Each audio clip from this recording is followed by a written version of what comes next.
Magandang araw mga mag-aaral, maligayang pagdating sa ating aralin sa GMRC 6. Sa araling ito, pag-uusapan natin kung paano natin mapalalago ang positibong pagtingin sa sarili at kung paano ito nakatutulong upang maging totoo tayo sa ating sarili at sa kapwa. Sa pagtatapos ng aralin, ikaw ay inaasahang naiisa-isa ang mga paraan ng paglinang ng positibong pagtingin sa sarili. Naipaliliwanag na ang paglinang ng positibong pagtingin sa sarili ay tungkulin ng bawat isa katuwang ang pamilya. Na isa sa kilos ang mga paraan ng paglinang ng positibong pagtingin sa sarili. At na isa sa buhay ang pagiging totoo sa pamamagitan ng pagpapaunlad ng sariling katangian, kakayahan at pagpapahalaga. Pagmasdan ninyo ang dalawang larawan. Mag-isip at sagutin ang mga tanong. Sino sa dalawang bata ang mas may positibong pagtingin sa sarili? At paano mo ito nasabi? Alin sa kanila ang nais mong tularan at bakit? Ang mga sagot ninyo ay makatutulong upang mas maunawaan natin ang ating paksa. Ano ang positibong pagtingin sa sarili? Ang positibong pagtingin sa sarili ay hindi nangangahulugang iniisip mong ikaw ang pinakamahusay sa lahat. Ito ay ang pagkilala sa iyong kakayahan habang tinatanggap din ang mga bagay na kailangan mo pang pagbutihin.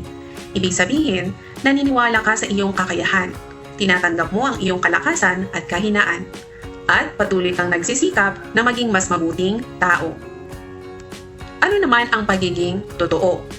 Ang pagiging totoo ay ang pagiging tapat sa sarili, sa damdamin, sa iniisip at sa ginagawa.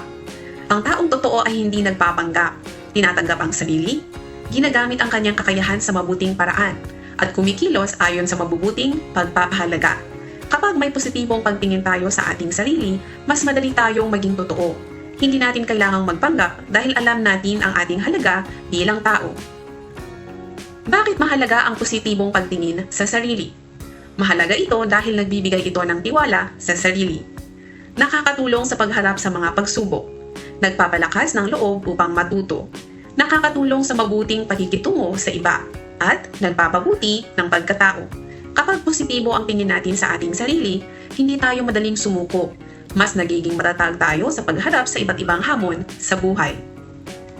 Maraming paraan upang mapalago ang positibong pagtingin sa sarili. Ang unang hakbang ay ang pagkilala sa ating mga kalakasan at kahinaan. Magtakda ng makatotohanang layunin. Matutong tumanggap ng pagkakamali. At iwasan ang negatibong pag-iisip. Ang iba pang paraan ay alagaan ang sarili. Makinig sa payo ng magulang at guro. Magkaroon ng mabubuting kaibigan. Ipagmalaki ang sariling pagsisikap. At magpasalamat sa mga biyayang natatanggap. Ang mga tao sa ating paligid ay malaking tulong upang mapaunlad natin ang ating sarili. Mahalaga ring matutong magpasalamat at pahalagahan ang ating mga tagumpay. Hindi natin kailangang harapin ang lahat ng mag-isa. Ang ating pamilya ay katuwang natin sa paghubog ng ating pagkatao at paglinang ng positibong pagtingin sa sarili.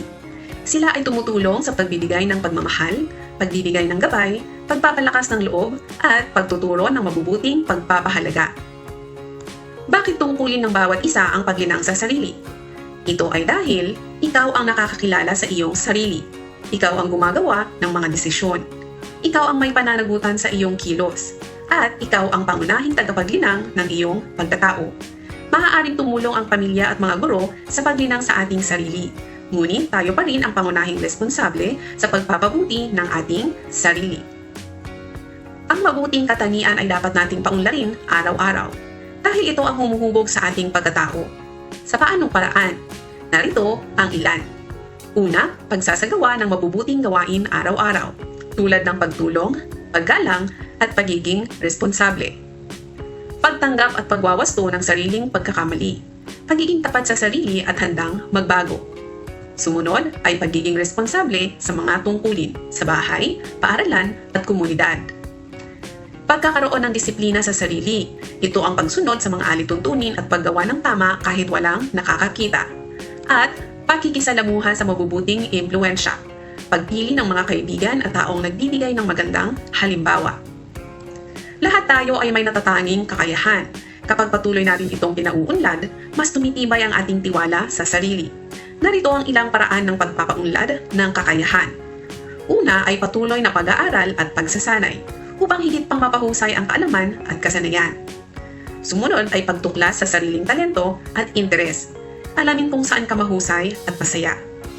Isa pa ay pagtanggap ng mga hamon at bagong karanasan. Huwag matakot sumubok ng mga bagong gawain.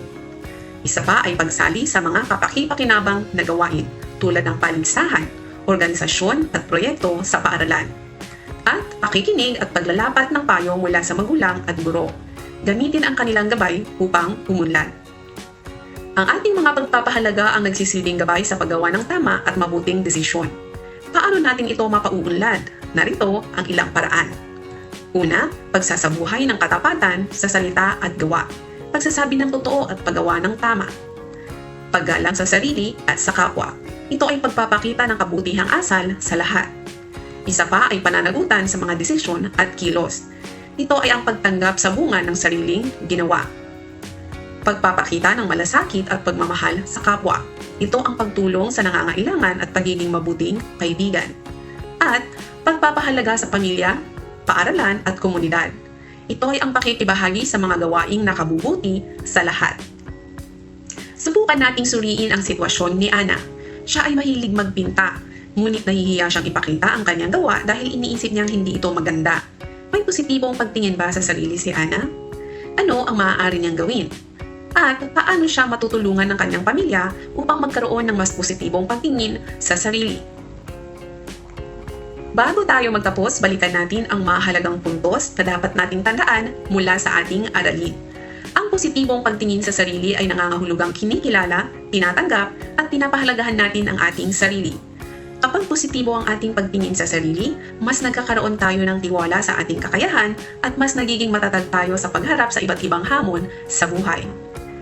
Natutuhan din natin na ang paglinang ng positibong pagtingin sa sarili ay hindi lamang responsibilidad ng ating pamilya o mga guro. Ito ay tungkulin ng bawat isa, habang ang ating pamilya ay nagsisilbing gabay at katuwang sa ating pag-unlad.